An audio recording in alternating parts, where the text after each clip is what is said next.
49 అంటే సంతానం, 49 అంటే సంతోషం. 49 ఆంధ్రప్రదేశ్, తెలంగాణ.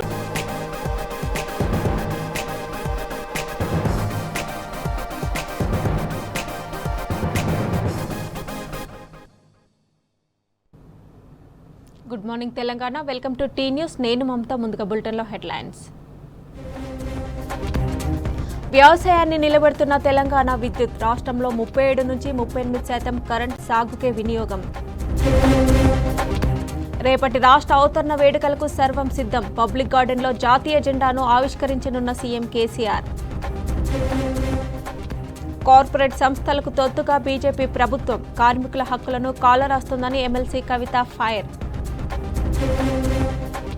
తెలంగాణ చరిత్రలో మరో సరికొత్త అధ్యయనం. రేపటి నుంచి కొత్త జిల్లాలో డిస్టిక్ కోర్టులు ప్రారంభం. కేంద్ర మంత్రులు ప్రెస్ మీట్ కు పీఎంఓ అనుమతి తప్పనిసరి. మాజీ ఐఏఎస్ అనిల్ స్వరూప్ సంచలన వ్యాఖ్యలు. బులెటిన్లో అప్డేట్ చూస్తే తెలంగాణ చరిత్రలో సరికొత్త అధ్యాయం మొదలు కానుంది. రాష్ట్ర అవతరణ దినోత్సవం సందర్భంగా రేపటి నుంచి కొత్త జిల్లాలో డిస్టిక్ కోర్టులు ప్రారంభం కానున్నాయి. రాష్ట్ర ఏర్పాటు తర్వాత 10 జిల్లాల్లోనే డిస్టిక్ కోర్టులుండేవి. ప్రభుత్వం పాలనా సంస్కరణల్లో భాగంగా కొత్తగా 23 జిల్లాలను ఏర్పాటు చేసింది. దీంతో జిల్లాల సంఖ్య 33కి పెరిగింది. అన్ని జిల్లాల కోర్టులకు జడ్జిలను నియమిస్తూ గతంలోనే ఉత్తర్వులు వెలువరించింది. రేపు కొత్త జిల్లాల కోర్టులను CJI justice N V Ramana, CM KCR ప్రారంభిస్తారు.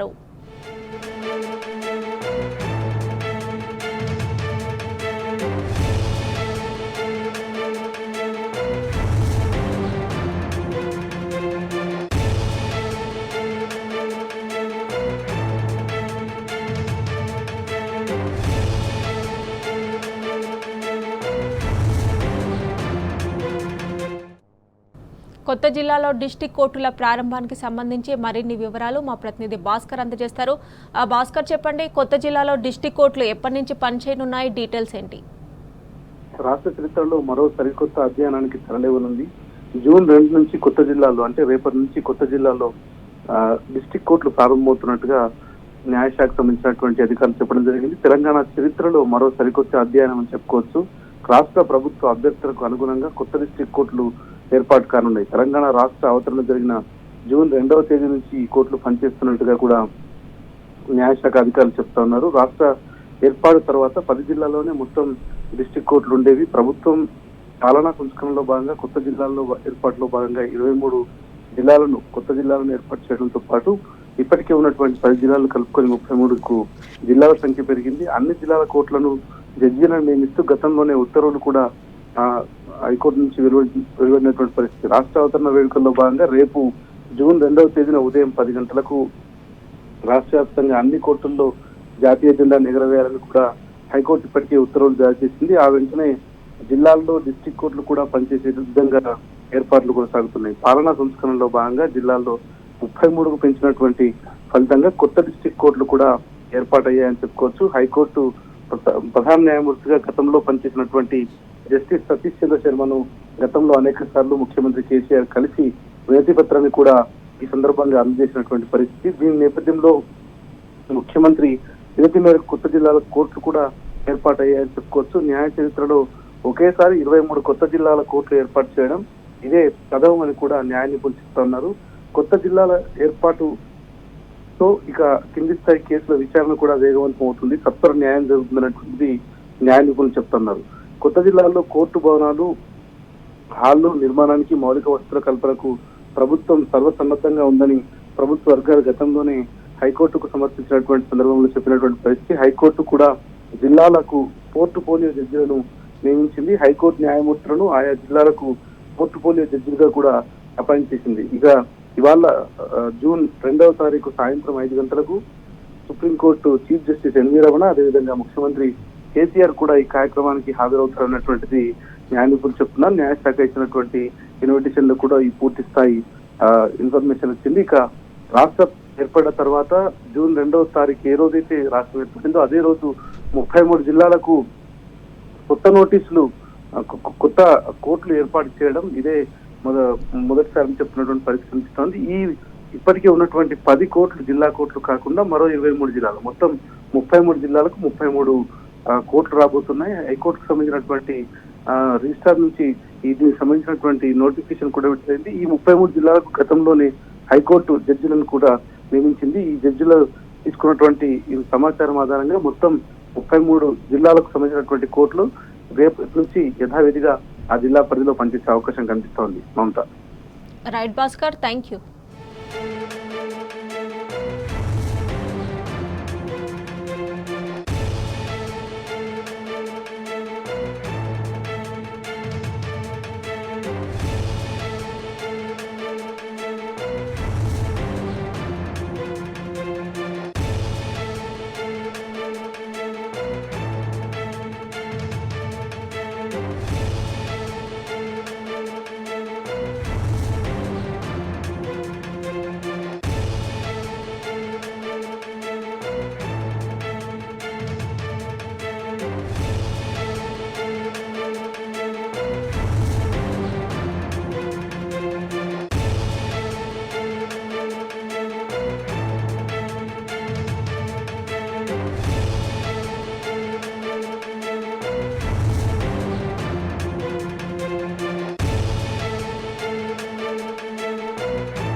కొత్త జిల్లాలో డిస్ట్రిక్ట్ కోర్టుల ప్రారంభానికి సంబంధించి మరింత సమాచారం మా ప్రతినిధి సూరజ్ అందజేస్తారు. సూరజ్, చెప్పండి.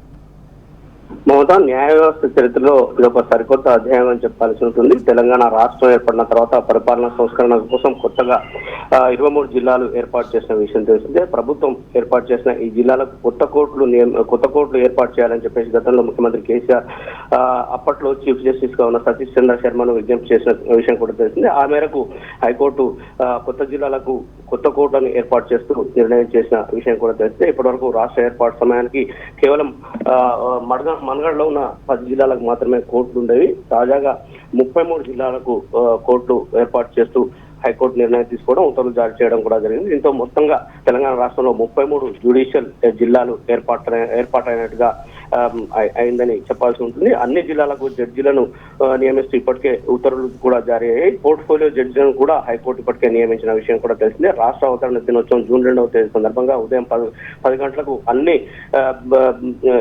కోర్టులో కూడా జాతీయ జెండా ఎగరవేయాలని చెప్పేసి హైకోర్టు ఉత్తర్వులు జారీ చేసింది. ఒకేసారి 23 కోట్ల ఏర్పాట్లు న్యాయ వ్యవస్థ చరిత్రలోనే ఇదే ప్రథమం అని చెప్పేసి కూడా న్యాయ నిపుణులు అభిప్రాయం వ్యక్తం చేసిన పరిస్థితి కనిపిస్తుంది.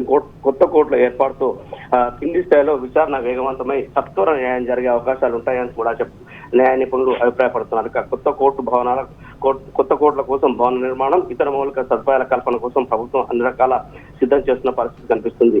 అయితే రేపు సాయంత్రం 5 గంటలకు హైకోర్టు ప్రాంగణంలో ఈ 32 జ్యుడిషియల్ డిస్ట్రిక్ట్ల లాంచింగ్ కార్యక్రమం ఉంది. సుప్రీంకోర్టు చీఫ్ జస్టిస్ ఎన్వి రమణతో పాటుగా హైకోర్టు చీఫ్ జస్టిస్ అలాగే ఇతర జస్టిస్లు కూడా ఈ కార్యక్రమంలో పాల్గొనబోతున్నారు. ఈ కార్యక్రమానికి ముఖ్యమంత్రి కేసీఆర్ కూడా హాజరయ్యే అవకాశాలున్నాయి. చారిత్రాత్మకమైన ఈ లాంచింగ్ ప్రోగ్రామ్ లో ముఖ్య అతిథులు కూడా పాల్గొనబోతున్నారు. తెలంగాణ రాష్ట్రం ఏర్పాటైనాక అన్ని జిల్లాలకు కోర్టులు పనిచేయడం రేపటితో ప్రారంభమవుతుందని చెప్పాల్సి ఉంటుంది. Mamata. Right Suraj, thank you.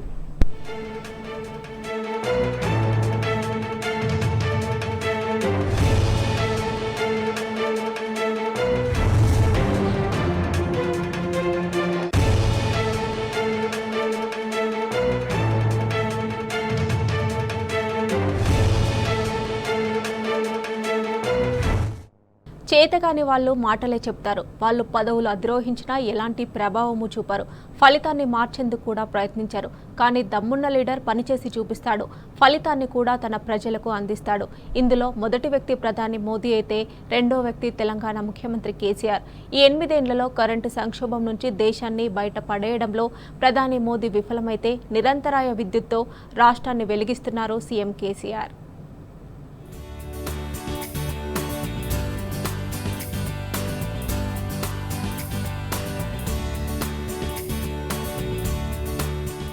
యావత్ దేశంలో వ్యవసాయానికి 24 గంటలు నాణ్యమైన విద్యుత్తును పూర్తి ఉచితంగా అందిస్తున్న ఏకైక రాష్ట్రం తెలంగాణ.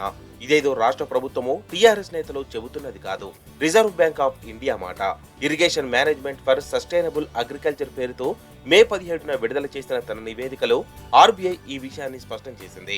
వ్యవసాయానికి జలవనరులను సమర్థంగా నిర్వహిస్తున్న తెలంగాణ భూగర్భ జలాలను పెంచేలా పథకాలను రూపొందించి అమలు చేస్తోంది. పలు రాష్ట్రాలు వ్యవసాయానికి విద్యుత్తును ఉచితంగా అందిస్తున్నాయి. కానీ దేశంలోని 19 వ్యవసాయ ప్రధాన రాష్ట్రాల్లో నాణ్యమైన నిరంతరాయ విద్యుత్తును ఉచితంగా అందిస్తోంది తెలంగాణ మాత్రమే అని కితాబిచ్చింది. వ్యవసాయేతర రంగాల్లో భూగర్భ జలాల వాడకం అధికంగా పెరుగుతున్న నేపథ్యంలో వ్యవసాయాన్ని స్థిరంగా కొనసాగించడం కష్టసాధ్యమని కూడా ఈ నివేదికలో తెలిపింది. అయితే తెలంగాణలో మాత్రం ఇది సాధ్యమైందని వెల్లడించింది. డబుల్ ఇంజిన్ గ్రోత్ అంటూ ఊదరగొడుతున్న బీజేపీ దాని పాలిత రాష్ట్రాల్లోనూ తెలంగాణ స్థాయిలో సాగుకు 24 గంటల నాణ్యమైన విద్యుత్తును పూర్తి ఉచితంగా అందించడం లేదని ఆర్బీఐ తన నివేదికలో చెప్పింది. కర్ణాటక, గుజరాత్ వంటి రాష్ట్రాల్లో రాయితీ విద్యుత్తును అందిస్తున్నా అది తెలంగాణ స్థాయిలో లేదన్నది స్పష్టం.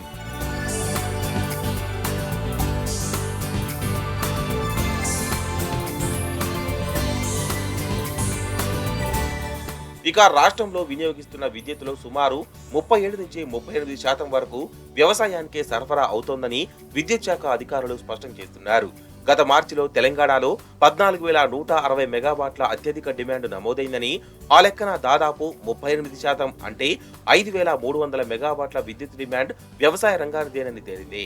సాగుకు ఉచిత నాణ్యమైన విద్యుత్ సరఫరా కోసం రాష్ట్ర ప్రభుత్వం ఏటా సుమారు 10,000 కోట్ల రూపాయలకు పైగా సబ్సిడీ మొత్తాన్ని విద్యుత్ సంస్థలకు చెల్లిస్తోంది. ప్రతి సంవత్సరం ఈ స్థాయిలో బడ్జెట్లో ప్రభుత్వం నిధులను కేటాయిస్తోంది.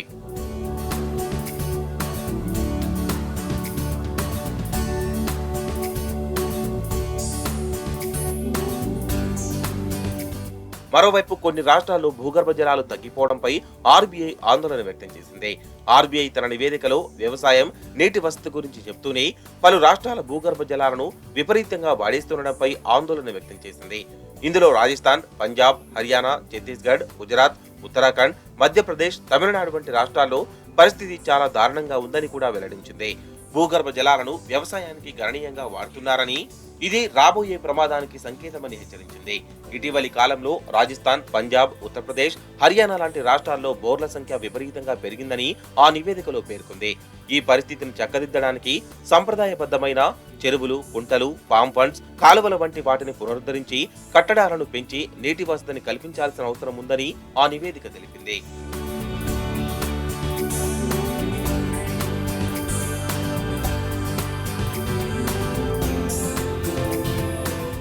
అటు సాగునీటి లభ్యతను పెంచే దిశగా తెలంగాణ ప్రభుత్వం ముందు చూపుతో వ్యవహరించింది. సీఎం కేసీఆర్ మిషన్ కాకతీయ లాంటి బృహత్తరమైన పథకానికి శ్రీకారం చుట్టారు. ఈ కార్యక్రమంలో భాగంగా రాష్ట్రంలోని సుమారు 46,000కు పైగా చెరువులు, కుంటలను పునరుద్ధరించారు. దీంతో వాటి నిల్వ సామర్థ్యం పెరిగింది. ప్రపంచంలోని అతిపెద్ద ఎత్తిపోతల పథకం కాళేశ్వరం ప్రాజెక్టును నిర్మించి రాష్ట్ర వ్యాప్తంగా ఉన్న రిజర్వాయర్లు, చెరువులు, కుంటలను నీటితో నింపుతున్నారు. దీంతో రాష్ట్ర వ్యాప్తంగా భూగర్భ జలమట్టం గణనీయంగా పెరిగింది. రాష్ట్రంలో ఈ ఏడాది ఏప్రిల్ నెల మండుటెండల్లోనూ సగటున భూగర్భ జలమట్టం 8.73 మీటర్ల దిగువనే లభ్యమయ్యాయి. గత ఏడాదితో పోల్చుకుంటే ఈసారి 0.29 సెంటీమీటర్ల మేర భూగర్భ జలాలు పైకి వచ్చాయి.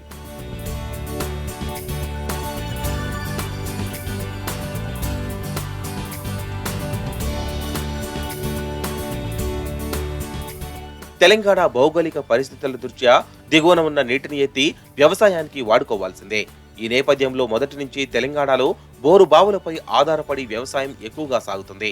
2014లో తెలంగాణ ఆవిర్భావం నాటికి రాష్ట్రంలో 19.03 లక్షల వ్యవసాయ విద్యుత్ కనెక్షన్లు ఉండగా గడిచిన 8 ఏళ్లలో అవి 26.60 లక్షలకు పెరిగాయి. అంటే 8 ఏళ్లలో సుమారు 7.57 లక్షల విద్యుత్ కనెక్షన్లు పెరిగాయి. 2018 జనవరి 1న వ్యవసాయానికి 24 గంటల నిరంతరాయ నాణ్యమైన విద్యుత్తును అందించడం ప్రారంభించిన తెలంగాణ ప్రభుత్వం 4.5 ఏళ్లుగా దానికి ఎక్కడా అంతరాయం కలగకుండా చూస్తోంది.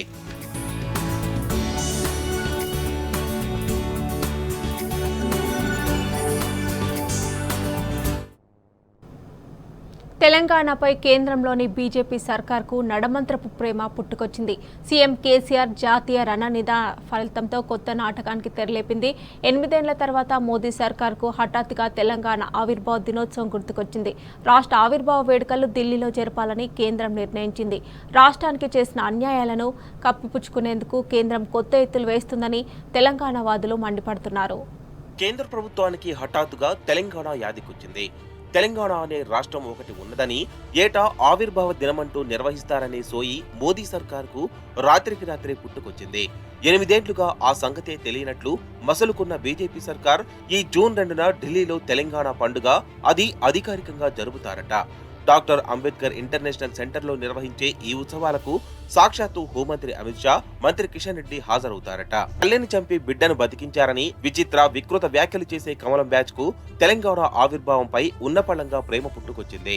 ప్రత్యేక రాష్ట్రం ఏర్పడిన నాటి నుంచి కేంద్రం ఏనాడు ఆవిర్భావ దినోత్సవ వేడుకలను నిర్వహించిన పాపాన పోలేదు. అంతేకాదు మరి ఇతర రాష్ట్ర ఆవిర్భావ దినోత్సవాన్ని అధికారికంగా నిర్వహించిన ఆచారము కేంద్రానికి లేదు. 2 రోజుల క్రితం మే 30న గోవా రాష్ట్ర ఆవిర్భావ దినోత్సవం జరిగింది. గోవాలో బీజేపీ ప్రభుత్వమే ఉన్నా కేంద్రం ఎలాంటి కార్యక్రమాల్ని ఢిల్లీలో నిర్వహించలేదు. మరిప్పుడు తెలంగాణపై నడమంత్రపు ప్రేమ ఉలకబోస్తున్నారు. తెలంగాణపై సవతి తల్లి ప్రేమ చూపుతూ కేంద్రం నుంచి రావాల్సిన నిధులను ఇవ్వకుండా, విద్య, వైద్య సంస్థలు మంజూరు చేయకుండా, విభజన హామీలు నెరవేర్చకుండా రాష్ట్రంపై కక్ష సాధింపు చర్యలకు కేంద్రం పాల్పడుతోంది.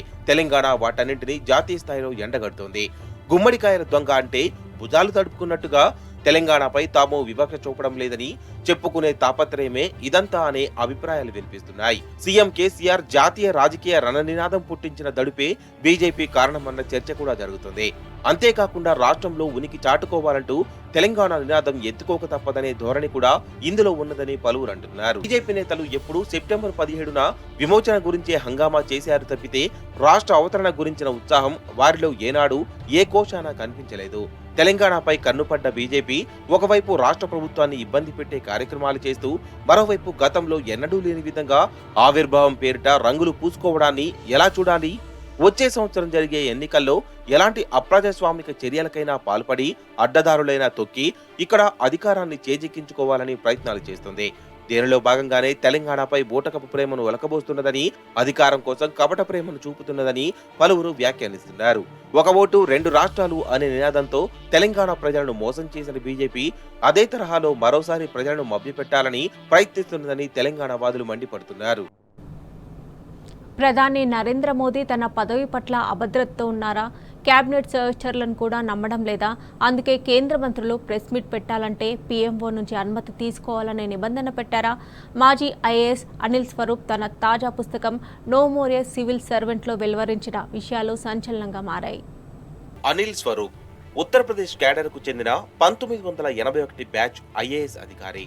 2014-16లో బొగ్గు గనుల మంత్రిత్వ శాఖ కార్యదర్శిగా, 2016-18 విద్యాశాఖ కార్యదర్శిగా విధులు నిర్వహించారు. అంతకుముందు మన్మోహన్ సింగ్ యంత్రాంగంలో కూడా పనిచేశారు. 2018లో పదవి విరమణ చేశారు. అయితే అనిల్ స్వరూప్ తన తాజా పుస్తకం నో మోర్ ఏ సివిల్ సర్వెంట్లో సంచలన విషయాలు వెల్లడించారు.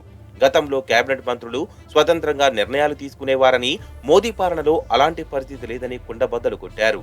కేంద్ర మంత్రులు ప్రెస్ మీట్ పెట్టాలన్నా పీఎంఓ అనుమతి తీసుకోవాల్సిన దుస్థితి నెలకొందన్నారు. అనిల్ స్వరూప్ విద్యాశాఖ కార్యదర్శిగా ఉన్నప్పుడు సిబిఎస్ఈ ప్రశ్నాపత్రం లీక్ అయింది. దీనిపై ప్రెస్ మీట్ పెట్టాలనుకోగా పీఎంఓ అనుమతి తీసుకోవాలని తమ శాఖ మంత్రి చెప్పారని తెలిపారు. ఇలాంటి ఉదాహరణలు ఎన్నో ఉన్నాయని అనిల్ స్వరూప్ తన పుస్తకంలో చెప్పుకొచ్చారు. సివిల్ సర్వీస్ అధికారులు పనితీరును అంచనా వేయడానికి 2015లో మోదీ ప్రభుత్వం 360 డిగ్రీల ఎవాల్యుయేషన్ పేరిట ఓ విధానాన్ని తీసుకొచ్చింది. అయితే ఇది అమలు మాత్రం పారదర్శకంగా జరగలేదని అనిల్ స్వరూప్ తెలిపారు. 20 నుంచి 25 ఏళ్ల పాటు ఎంతో సమర్థంగా పనిచేసిన అధికారులను కూడా కారణం లేకుండానే ఉన్నపళంగా తొలగించారని విమర్శించారు. ప్రభుత్వానికి అనుకూలంగా లేని వారిని పక్కన పెట్టడమే దీని ఉద్దేశమా అని ప్రశ్నించారు. రిటైర్మెంట్ కాగానే ఐఏఎస్లు, జడ్జిలు రాజకీయాల్లోకి రావడం నైతికంగా కరెక్ట్ కాదని అనిల్ స్వరూప్ అభిప్రాయం. మాజీ సీజేఐ రంజన్ గొగోయ్ రిటైర్ కాగానే రాజ్యసభ సభ్యుడయ్యారు. సీజేఐగా ఉన్నప్పుడు ఆయనపై లైంగిక వేధింపుల ఆరోపణలు వచ్చాయి. ఆ తర్వాత ఆ కేసు మరుగున పడిపోయింది. ఆ కేసులో ఫిర్యాదుదారు, నిందితులు రాజీ పడ్డారా అని అనిల్ అగర్వాల్ ప్రశ్నిస్తున్నారు. అటు ప్రధాని మోదీ అభద్రతా భావంతో ఉన్నారని బీజేపీ నేత సుబ్రహ్మణ్య స్వామి తీవ్రంగా విమర్శించారు. మోదీ విద్యార్హతలు సాధారణమైనవేనని, అయినప్పటికీ తన కేబినెట్ సహచరులకు అధికారాలు ఇవ్వరని ఆరోపించారు. మద్రాస్ స్టేట్ ముఖ్యమంత్రిగా పనిచేసిన కామరాజ్ ఒక నిరక్షరాస్యుడని, అయినప్పటికీ ఎంతో చురుకైన రాజకీయ నాయకులను తన కేబినెట్లోకి తీసుకుని ప్రాధాన్యం ఉన్న శాఖలను, అధికారాలను ఇచ్చారని గుర్తు చేశారు. కామరాజ్ కు అభద్రతాభావం ఉండేది కాదని, అందుకే ప్రజలు ఇప్పటికీ ఆయన్ను గుర్తు పెట్టుకుంటున్నారని సుబ్రహ్మణ్య స్వామి చెప్పారు.